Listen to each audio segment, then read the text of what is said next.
Virtual Battlegrounds is a brand new VR Battle Royale game that was released as a paid beta on the 15th of April, and my time with it has been a frustrating mess to say the least. The game does a better job than other VR Battle Royale games because there's currently only one other if you don't include Rec Room and Population Zero. I kind of feel let down by this game as I hoped for so much more after playing other VR titles such as Pavlov.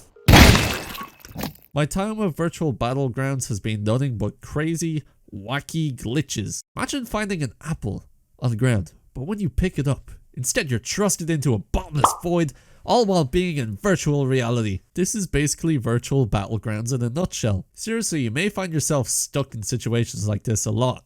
For a game that's just been released in beta, I can't help but feel like it's still stuck in the alpha stage or pre-alpha. I would have expected some kind of polish to be on par with a game such as Pavlov after this game being in development for 2 years. Also, for a game with really subpar graphics, how on earth does the game recommend an RTX 2070 graphics card? I played Half-Life Alyx on a GTX 1060 before swapping to an RTX 2060, and the game ran beautifully on the 1060. The wacky glitches are prominent and plentiful, and somewhat are begging to happen around every corner. It's as if your biggest opponent is trying not to glitch through the map or have your game crash. Remember the Wii? Remember that awful noise that would occur when your console crashed?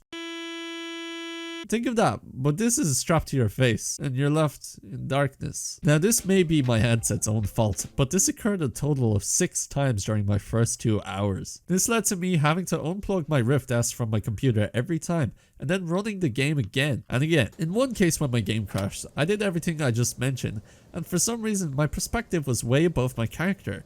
I basically managed to turn the game into a third-person Battle Royale shooter. One other frequent glitch was that all players would spawn outside of the helicopter and were dropped into the ocean. I also was able to become a fridge and a sink and clip through walls as well as get out of the damn helicopter. The glitches were so frequent that I probably spent about 60% of my time dealing with them, while the other 40% was pretty much trying to play the game. When the game finally decides it wants to work, it can actually be pretty fun.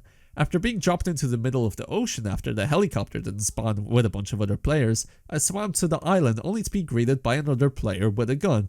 Me being me, unarmed, I decided to surrender, and then he spared my life. And then we fought other players and we killed them tragically until we were killed tragically at the very end of the game. The gunplay is as smooth as butter, but rough underneath. Kind of like this toast I just made.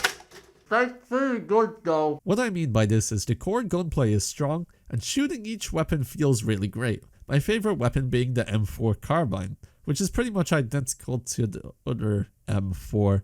There's basically 2 M4s in this. It's just a shame that right now there is only a few amount of weapons, but then again this is a beta and it's likely to change in future. I really like how you can find attachments for each weapon around the map, and long range scopes for sniping are clear and work very well. However, the toast is more of a brown bread than a white bread, with the white bread being superior.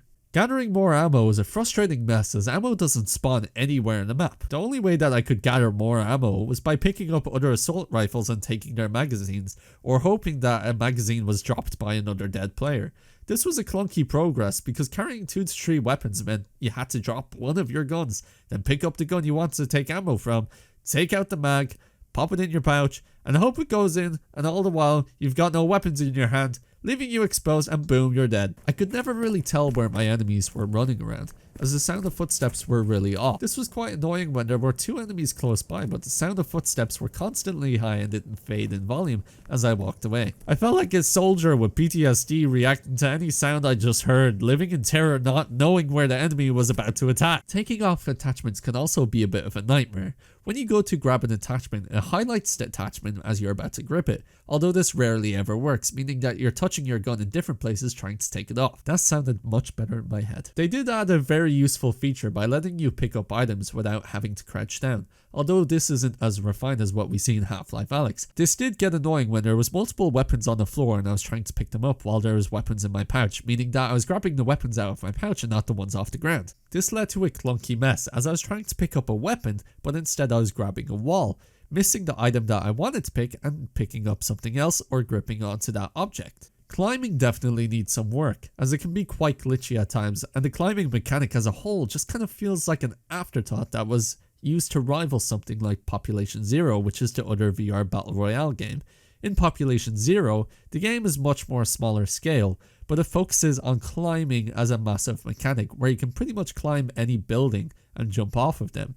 I rarely use this climbing mechanic on the battlefield aside from climbing ladders, which seems to be its original purpose. Scaling a building and having to put away all your weapons makes you such a vulnerable target, and the mechanic feels somewhat gimmicky and tedious, just like its running mechanic, which has you swinging your arms like a madman just to outrun a circle, or you could just jerk around your wrists in a quick motion. Hey! Although I'd preferably choose the latter as I'm used to jerking around my wrists quickly. Oh, also there's zip lines. That's pretty cool. And basketball. Wait, what? There's basketball? Come on and slam, and welcome to the jam. Come on and slam, you wanna jam. Come on and slam. I take it back, 10 out of 10, the best game ever. I really like this hub area at the beginning of each match. You can play basketball and just goof around with other players. You also have a little personal hub when you boot up the game. From here you can select different game modes, check your world rank, test fire some guns and change your character's appearance. It's quite a nice feature being able to see your own body, which is absent in quite a lot of VR shooters. There's also a little area for you to vote for what you would like to see in future updates. Back in the player hub, you can also vote for what modes you want to be selected. There's both a solo mode and a squad mode. Although if nobody likes you, then nobody will join your team or pick you for their team. Virtual Battlegrounds has the potential to be a really solid VR game. But in its current state, I just can't recommend buying it even if its price tag is as low as €14, when it's soon to go up to €16. Future updates will hopefully improve it by quite a lot, and the developers seem quite close with its player base. I can only really recommend this game if you're a die-hard Battle Royale fan or just really want a VR Battle Royale experience, but I can't guarantee that it's the experience that you're looking for. If you guys enjoyed the video, don't forget to leave a like and subscribe. I wanted to do something a little bit different to what I usually do, and I actually had quite a lot of fun making it. It's been a while since I last posted a video, and I haven't posted a proper video in like a year, probably because I gave up. But anyways, leave a like and subscribe if you enjoyed, and I'll post more in the future.